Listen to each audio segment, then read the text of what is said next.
Hello hello and welcome everyone, welcome to the channel. क्या हाल है आप लोगों के? मौज मस्ती चल रही है कि नहीं? सबसे पहले ये बता दो। और सुपर डुपर एनर्जी के साथ आज हम पढ़ने वाले हैं 10th चैप्टर, जिसका नाम है electric current and its effect. बहुत ही सुपर डुपर इंटरेस्टिंग चैप्टर है ये, मैं आपको ये बात पहले ही बता दूं। और आज हम सुपर डुपर फन, जैसे हमने लास्ट 9 चैप्टर्स पढ़े हैं, आज इसे पढ़ने जा रहे हैं। तो अपने दिमाग की बत्ती जला लीजिए और मस्ती से बैठ जाइए, क्योंकि अब हम पढ़ने जा रहे हैं एकदम चिल के साथ। ठीक है, मैं पहले ही बता दूं, देखो मैंने आप लोगों के लिए स्पेशल एनसीईआरटी प्रिपेयर कर ली है। क्या है स्पेशल एनसीईआरटी में? आपके लिए ऑलरेडी वो सारी चीज़ें हाईलाइटेड हैं जो आपको इंपॉर्टेंट है। ट्रस्ट मी, ये चैप्टर में ना बहुत डेप्थ है, इतने एक्टिविटीज़ है ना कि बीच में इंपॉर्टेंट चीज़ें ढूंढना आप लोगों के लिए बहुत मुश्किल है। तो फटाक से जाओ, अपनी बुक लेके आओ और देखो कैसे मैंने कितने सुंदर तरीके से हाईलाइट कर दिया है तुम्हारे लिए। और तुम भी इस पॉइंट्स को चाहे पेंसिल से, पेन से हाईलाइट कर लेना, ताकि तुम मात्र 2 मिनट में रिवीजन कर पाओ जब तुम्हारा एग्जाम्स आए। बस ये इंपॉर्टेंट पॉइंट्स देख के, ठीक है। बट मैं आज तुम्हें पूरा चैप्टर पढ़ाऊंगा, तो टेंशन लेने का नहीं। चलो शुरू करते हैं, अब बहुत देर हो गई। हाँ जी भाई। तो जैसा कि मैं बता दूं कि चैप्टर का नाम है इलेक्ट्रिक करंट और उसके इफेक्ट्स। तो इलेक्ट्रिक करंट हमने ऑलरेडी पढ़ लिया अपनी पिछली क्लासेस में, और अब हम पढ़ेंगे उसके इफेक्ट्स क्या क्या होते हैं। तो स्टार्टिंग विद फर्स्ट, ये सब बहुत ही बोरिंग कुछ नहीं है। फर्स्ट चीज़ क्या आती है कि इसके हमें सिंबल्स पढ़ने होंगे कि इलेक्ट्रिक करंट, यानी कि अगर आपको कोई भी इलेक्ट्रिक सर्किट को रिप्रेजेंट करना है तो उसके कुछ सर्टेन सिंबल्स होते हैं, जो कि ये रहे, जिसमें आपको सिर्फ ये वाला जो चार्ट है ये रटना है, अच्छे समझना है। देखो एक सेल है, इलेक्ट्रिक सेल, छोटा सा सेल ना, उसको कैसे डिनोट करेंगे? एक तरफ बड़ी लाइन, एक तरफ छोटी लाइन। और ये बड़ी और छोटी कैसे डिफरेंस करोगे? बड़ी लाइन मतलब होता है हमेशा पॉजिटिव साइड, छोटी लाइन होता है नेगेटिव साइड। समझ में आ रहा है? फिर बात करेंगे इलेक्ट्रिक बल्ब की, कैसे बनाते हैं? इस तरीके से बनाते हैं। अगर आपको ऑन दिखाना है, स्विच ऑन, तो देखो 2 डॉट हैं। अगर उन दोनों डॉट जुड़े हुए हैं तो मतलब ये है ऑन पोजिशन। अगर ये दोनों डॉट अलग अलग हैं तो ये हो जाती है ऑफ पोजिशन। और अगर आपको बैटरीज दिखानी हो, मतलब एक से ज़्यादा सेल, तो आप कैसे दिखाओगे? जो हमने एक सेल के लिए सीखा था ना, वही सेम आप जितने सेल हैं उतनी बार कर दो। सिंपल है। तो एक बड़ी लाइन, छोटी लाइन, बड़ी लाइन, छोटी लाइन, इससे बन जाएगा। और वायर मतलब स्ट्रेट लाइन। तो बस ये थी मेन चीज़ जो आपको समझनी थी। दूसरी चीज़ कि बैटरी क्या होता है, आप सबको अच्छे से पता है। जब हम एक से ज़्यादा सेल्स को कंबाइन कर देते हैं उसे कहते हैं बैटरी। और बट ये याद रखना कि कॉम्बिनेशन हमेशा कैसे होता है? नेगेटिव पॉजिटिव का होता है। जैसे कि अगर एक सिंगल सेल है तो उसमें हमेशा प्लस माइनस की साइड होती है। अगर आपको इससे ज़्यादा सेल जोड़ने हैं तो आपको क्या करना होगा? दूसरा सेल लेके इसकी नेगेटिव साइड पे इसकी पॉजिटिव साइड जोड़नी होगी। चाहे तो आप डायग्राम में भी देख सकते हो। यहाँ पे दिखाता हूँ मैं आपको, मे बी कोई डायग्राम दिया हो,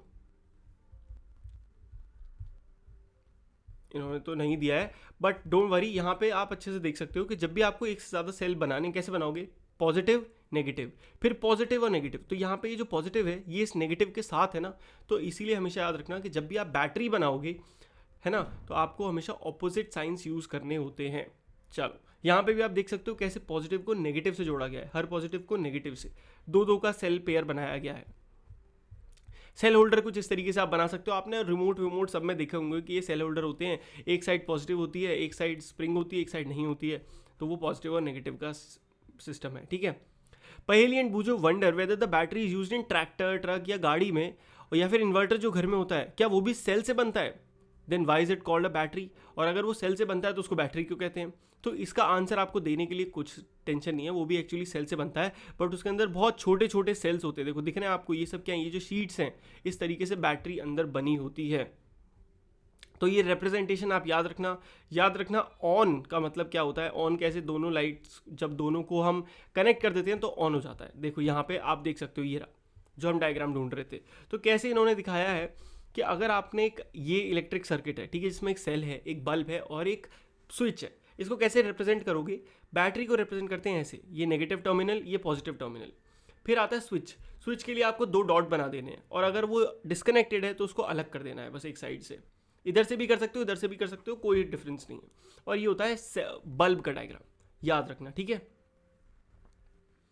चलो, तो भाई ये हमने बहुत ही बेसिक चीज़ें थी जो हमने देख ली। यहाँ पे इंपॉर्टेंट चीज़ ये भी है कि नोटिस दैट द की और switch can be placed anywhere in the circuit. अब कुछ जो कन्फ्यूजन्स होती है ना, वो देख लो, उनको क्लियर कर दिया जाएगा। पहली कन्फ्यूजन क्या है कि भैया क्या ये मुझे यहीं लगाना है? यहाँ नहीं लगा सकता, यहाँ नहीं लगा सकता, कहीं भी कुछ भी लगा सकते हो। जो की है वो कहीं भी लग सकती है थ्रू आउट सर्किट में। अगर जो स्विच है वो ऑन है, तो जो सर्किट है from positive terminal of the battery to negative terminal of the terminal is complete. The circuit is then said to be closed and the current flows throughout the circuit instantly. तो क्या कहा जाता है अगर आपका ये circuit जुड़ा हुआ है तो पॉजिटिव से लेके नेगेटिव तक ये पूरा टर्मिनल कंप्लीट हो जाएगा, और जैसे ही टर्मिनल कंप्लीट होगा आपका जो करंट है वो फ्लो करने लगेगा और आप आराम से, मतलब आपका बल्ब जलने लगेगा। और जब ये स्विच ऑफ है तो सर्किट को कहा जाता है इनकम्प्लीट, और ये ओपन सर्किट भी कहते हैं, और कोई करंट फ्लो नहीं करेगा। ठीक है, तो ये था चैप्टर का बहुत बेसिक पार्ट, इसमें आपको कुछ भी नया नहीं सीखना था, बहुत सिंपल था। अब हम शुरू कर रहे हैं अपना नेक्स्ट और वेरी वेरी इंपॉर्टेंट टॉपिक, जहां से आपको एग्जाम में चीजें दिख रही होंगी। तो next coming is heating effect of electric current. और अब मेरे भाई, मेरी प्यारे दोस्तों, दिमाग की बत्ती जला लो। वाई वाई वाई, बिकॉज अब जो आप पढ़ने जा रहे हो ये आपका साथ नहीं छोड़ेगा 12वीं कक्षा तक, यानी कि 12th क्लास तक आपको ये हीटिंग इफेक्ट, ये मैग्नेटिक इफेक्ट पढ़ते रहना है। तो आज ही इतने अच्छे से पढ़ लेते हैं कि बेसिक स्ट्रांग हो जाए, है ना। बेसिक बहुत जरूरी है। तो समझते हैं, नाम से क्या पता चलता है, स्मार्ट बच्चे हो, नाम से क्या पता चलता है, heating effect of electric current, यानी कि इलेक्ट्रिक करंट का कोई हीटिंग इफेक्ट होता होगा। देखते हैं क्या होता है। देखो, ये सारी एक्टिविटी को आप छोड़ो एंड जितना मैं समझाऊं वो समझना, ताकि आपका बेसिक पकड़ में आ जाए। The wire gets hot when an electric current passes through it. एक लाइन में आंसर, एक लाइन का कॉन्सेप्ट है। क्या है कि जब भी किसी वायर से, जब भी किसी भी चीज़ से करंट पास होता है तो उसमें क्या होता है, उसमें हीट जनरेट हो जाती है, और इसी प्रोसेस को, इसी इफेक्ट को कहा जाता है heating effect of electric current. ठीक है, ये तो बहुत छोटा हो गया, बट अगर आप देखो, वैसे आने वाली क्लासेस में आपको डिटेल में बताया जाएगा कि ऐसा क्यों होता है, बट अगर मैं आपको सिंपल सी बात बताऊं तो जब भी करंट, एक्चुअली करंट जब हम बोलते हैं करंट फ्लो कर रहा है तो क्या फ्लो करता है, इलेक्ट्रॉन्स फ्लो करते हैं। आप ऐसे समझ लो कोई पार्टिकल फ्लो करता है। जब भी कोई चीज़ फ्लो करेगी, बहुत तेज़ी से भागेगी, तो वो गर्म होगी। अब आप इसका एग्जांपल लो, कभी आपने खुद बहुत तेज भागा है, भागोगे बहुत तेज तो क्या होगा, गर्मी लगने लगेगी। This is the law of nature, ये एनर्जी कंजर्वेशन है कि जब आप कोई भी चीज़ बहुत तेज़ी से मूव करती है तो वो हीट जनरेट करती है। तो करंट क्योंकि बहुत तेज़ी से मूव कर रहा है, हीट जनरेट करता है, सिंपल। तो ये था सोल्यूशन, मतलब ये था रीज़न, जो आपसे कोई पूछने नहीं वाला, आपसे बस पूछेंगे कि होता क्या है। तो आप क्या बोलोगे कि जब भी किसी वायर में इलेक्ट्रिक करंट पास होता है तो वायर हॉट हो जाता है। This is because of the heating effect of electric current, as simple as that. है समझ में। अब आपने बहुत सारे अपने इलेक्ट्रिक रूम में हीटर वीटर ये सारी चीज़ें देखी होंगी, ये सब इसी प्रिंसिपल पे चलते हैं। सोच के देखो, इलेक्ट्रिक हीटर, आपका बल्ब होता है, या फिर आयरन प्रेस, ये सब ऐसी चीज़ें हैं जहाँ पे आप इलेक्ट्रिसिटी दे रहे हो पर आपको हीट मिल रही है। रॉड होती है घर में पानी गर्म करने वाली, भाई इलेक्ट्रिसिटी में लगाते हो पानी गर्म हो जाता है, क्यों, ये क्या, ऐसा क्या हो रहा है कि आप इलेक्ट्रिसिटी को हीट में कन्वर्ट कर पा रहे हो। तो देखो, इलेक्ट्रिक रूम हीटर्स आपने देखा होगा, या इलेक्ट्रिक हीटर जैसे कहते हैं, इन सब के अंदर एक कॉइल होती है, वायर। क्या होता है, is a coil of wire. आप ध्यान से जूम करके देखोगे तो आपको दिखेगा कि ये एक बहुत पतला तार है जो बहुत ज़्यादा बार मोड़ा गया है। इसे मोड़ देने को कहते हैं कॉइल कर देना। ठीक है, अब this coil of wire is called an element.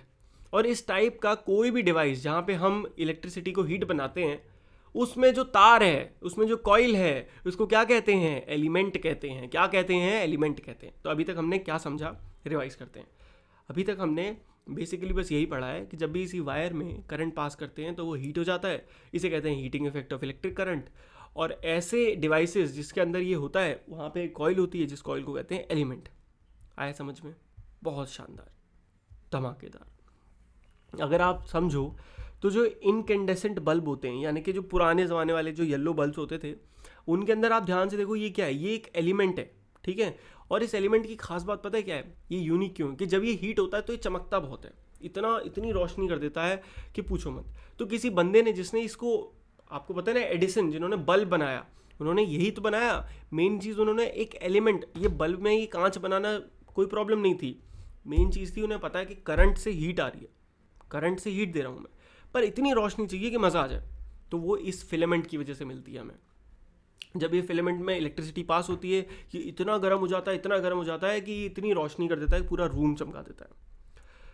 सो अब the amount of heat produced in a wire depends on it's material, length और थिकनेस। किन चीज़ों पर डिपेंड करती है जो हीट जनरेट होगी, एक तो मटीरियल कौन सा है, लेंथ कितनी है तार की, और कितनी मोटी है, कितना मोटा तार है। तो ये सारी रिक्वायरमेंट्स के बाद जब वायर और मटेरियल और डिफरेंट लेंथ के बनाए जाते हैं, इसलिए आपने देखा होगा कभी कि हर चीज़ के लिए अलग अलग वायर होते हैं, है ना। ऐसा क्यों होता है, आई एम सॉरी।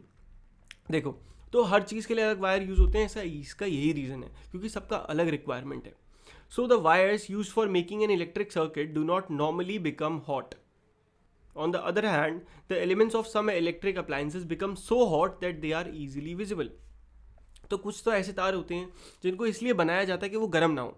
भाई सिंपल सी बात है, आप सोचो आपको एक क्या करनी है, आयरन करनी है ना, प्रेस करनी है घर पे, आपने तार लगाया. अब प्रेस आप चाहते हो ना प्रेस गर्म हो, कि वो जो तार है वही गर्म हो जाए, नहीं होता ना.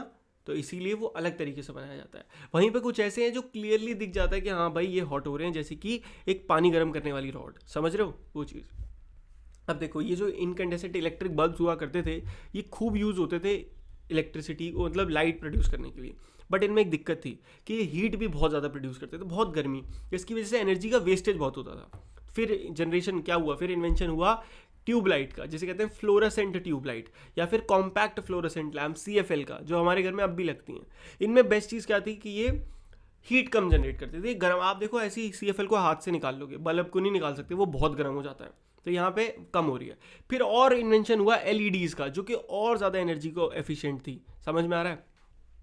एक चीज़ और समझ लेना कि जब भी आप कोई भी इलेक्ट्रिक प्रोडक्ट खरीदो, कुछ भी वायर से लेके कुछ भी, आप हमेशा ये वाला, ये जो मार्क है ना, इसको ढूंढना. इसे कहते हैं ISI मार्क.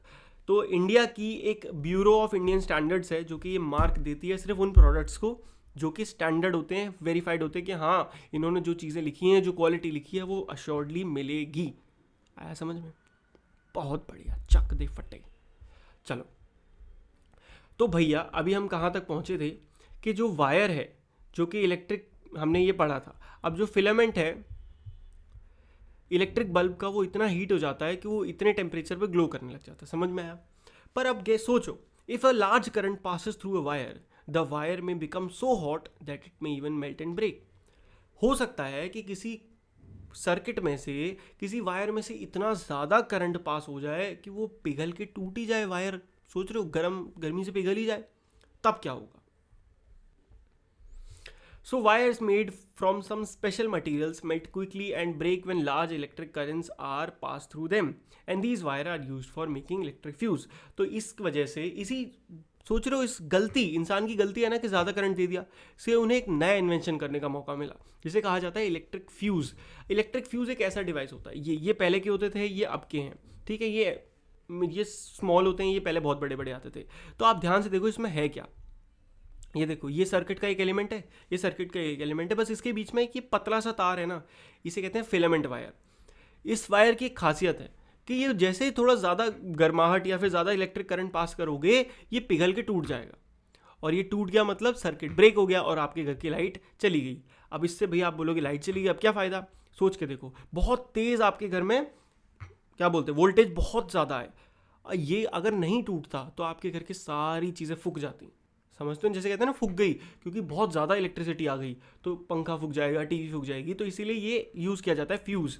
और ये अब सिर्फ घर में नहीं, एवरी सिंगल डिवाइस में यूज़ होता है. आप पंखे से लेकर टीवी से लेकर सब में अपना एक फ्यूज़ होता है, ताकि जैसे ही थोड़ी ज़्यादा इलेक्ट्रिसिटी आएगी, ये फ्यूज़ ब्रेक हो जाएगा और बंद हो जाएगा और प्रोडक्ट पूरा बच जाएगा.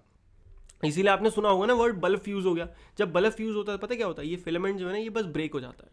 तो बस इसको आप चेंज कर दो.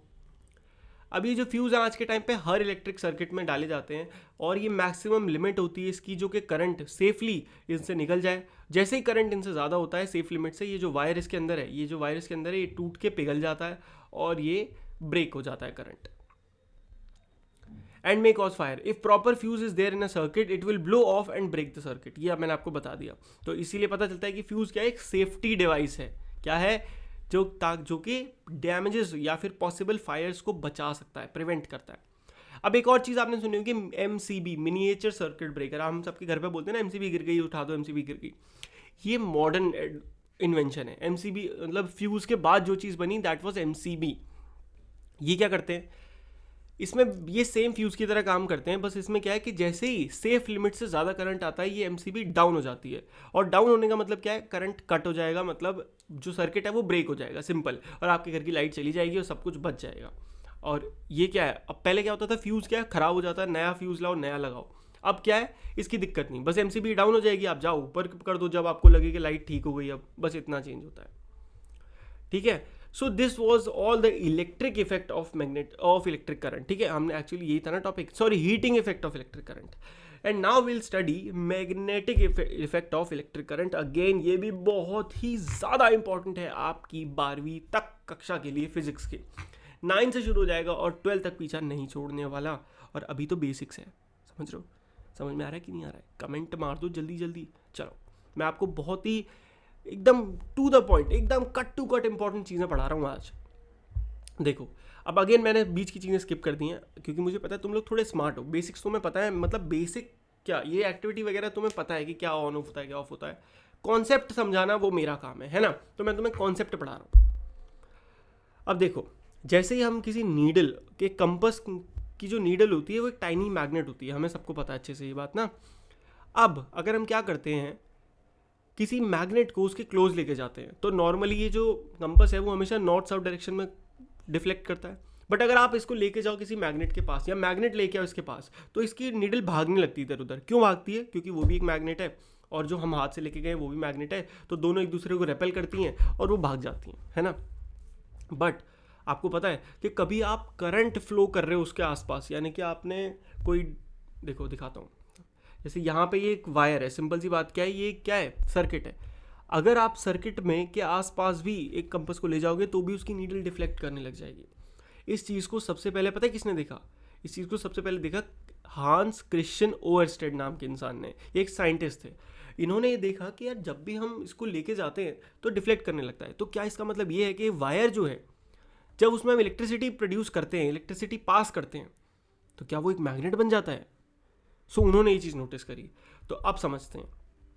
So when electric current passes through a wire, it behaves like a magnet, and this is a magnetic effect of electric current. In fact, an electric current can be used to make magnets. तो आप सोचो जब ये चीज़ invent हुई, हांस ओवरस्टेड ने ये सबको बताया कि जब हम किसी वायर में करंट पास करते हैं तो वो मैग्नेट की तरह बिहेव करने लग जाता है। तो उसकी वजह से बहुत सारी साइंस आगे बढ़ पाई। और आपको पता है इलेक्ट्रिक करंट का यूज़ होता है मैग्नेट्स को बनाने तक में, उसके बाद ये चीज़ सीखी गई। देखो अब आप देख सकते हो कैसे यहाँ पे इलेक्ट्रिसिटी की वजह से बनने वाली मैग्नेट को कहा गया इलेक्ट्रोमैग्नेट, जो कि अभी अगला टॉपिक है, मैंने डायरेक्ट बता दिया आपको। और यहाँ पे डायग्राम देखो, बहुत बेसिक सा कॉन्सेप्ट है। ये वायर थी, है ना? ये वायर हमने किसके अराउंड, एक लोहे के पार्टिकल के अराउंड हमने कवर कर दिया, कॉइल कर दिया। अब इसमें करंट पास करा जिसकी वजह से ये पूरा जो कॉइल है ना ये मैग्नेट की तरह एक्ट कर रहा है। देखो यहाँ पे पिन इससे अट्रैक्ट हो जा रही है, इसे ही कहते हैं इलेक्ट्रोमैग्नेट। देखो अगला टॉपिक भी आपका यही है, इलेक्ट्रोमैग्नेट, जिसका मतलब क्या होता है? The coil in the above activity behaves like a magnet when the electric current flows through it. When the electric current is switched off the coil generally loses it's magnetism. और इस तरीके की coils को कहा जाता है electromagnet. अभी जो हमने अच्छे से समझा, बहुत बेसिक सी चीज़ थी, ठीक है। And last but not the least है आपका टॉपिक इलेक्ट्रिक बेल, जो कि इलेक्ट्रोमैग्नेट के कॉन्सेप्ट पे काम करती है। ध्यान से देखते हैं कैसे करती है, ठीक है। सर्किट देख लेते हैं। यहाँ पे क्या है? ये गोंग है, ये लोहे का गोंग है, इस कुछ नहीं हिलता, ठीक है। ये हैमर है, हैमर मतलब जिसका काम है ठोकना। यहाँ पे आपको कॉइल दिख रही है, ये क्या है? ये कॉइल है। ये क्या है? ये बैटरी है। अब देखते हैं आगे क्या होता है। और आप देख सकते हो बैटरी का एक पार्ट ये किससे कनेक्टेड है? हैमर से, और दूसरा पार्ट कॉइल से। अब देखते हैं क्या होता है। It consist of a coil of wire. हमने इसमें क्या क्या होता है? एक वायर की कॉइल होती है जो कि एक आयरन लोहे के पीस पे घुमाई हुई होती है। अब ये जो कॉइल है एक इलेक्ट्रोमैग्नेट की तरह एक्ट करती है, पर याद रखना ये सिर्फ तब एक्ट करेगी जब करंट पास होगा। एक आयरन की स्ट्रिप को हैमर के पास रखा जाता है। अब देखते हैं क्या होता है। When the iron strip is in contact with a screw, the current flows through the coil which becomes an electromagnet. It then pulls the iron strip in the process. अब देखो होता क्या है, ये जो पूरी आयरन की स्ट्रिप है, ये वाली, ये दिख रही है, ये होता क्या है? जैसे करंट इससे पास करते हैं ये जो इलेक्ट्रोमैग्नेट है इस आयरन की स्ट्रिप को अपनी तरफ खींचती है ऐसे ऐसे, जिसकी वजह से ये ऊपर का पार्ट हिलता है टक टक टक टक टक टक टक टक बहुत तेज़ी से, और इतनी तेज़ी से कि यहाँ पे बहुत तेज़ी से ये हैमर पड़ता है इस पे लोहे पे, और एक आवाज़ आती है हमें बेल जैसी। समझ में आ रहा है? So the electromagnetic pull the iron strip. It also break the circuit. The current through the coil stop flowing. Will the coil? अब ये पूछ रहे हैं कि हमने ये हो गया, अब सर्किट ब्रेक कर दिया, क्या वो बजेगी? नहीं बजेगी। देखो घंटी फिर नहीं बजती जब तक इलेक्ट्रोमैग्नेटिक है, घंटी बजेगी। मतलब जब तक आपने स्विच ऑन कर रखा है तो घंटी बजेगी, स्विच ऑफ करते ही घंटी बंद हो जाएगी, ठीक है। तो बस यही था। इस तरीके से एक बेल रिंग होती है। इस तरीके से हमने सारे चैप्टर पढ़े, हीटिंग इफेक्ट पढ़ा, मैग्नेटिक इफेक्ट पढ़ा, फ्यूज़ पढ़ा, इलेक्ट्रोमैग्नेटिक अच्छे से पढ़ा, इलेक्ट्रिक बेल पढ़ लिया, कंपोनेंट्स पढ़ लिए, डायग्राम पढ़ ली, बैटरी भी पढ़ ली। आई होप आपको ये वीडियो मज़ेदार और इंटरेस्टिंग लगी होगी, अच्छी लगी है तो किसका वेट कर रहे हो? चैनल को कर दो सब्सक्राइब मस्ती से, क्योंकि यहाँ पढ़ाई ऐसी होती है मौज मस्ती के साथ। 2-3 चैप्टर रह गए उसको भी खत्म करते हैं और आपके एग्जाम के लिए आपको फुल ऑन रेडी कर देते हैं। ठीक है, चलो अच्छी लगी तो वीडियो लाइक कर देना, चैनल को कर देना सब्सक्राइब। मिलते हैं अपन नेक्स्ट वीडियो में, तब तक के लिए goodbye, take care and मौज मस्ती करते रहिए। Bye bye.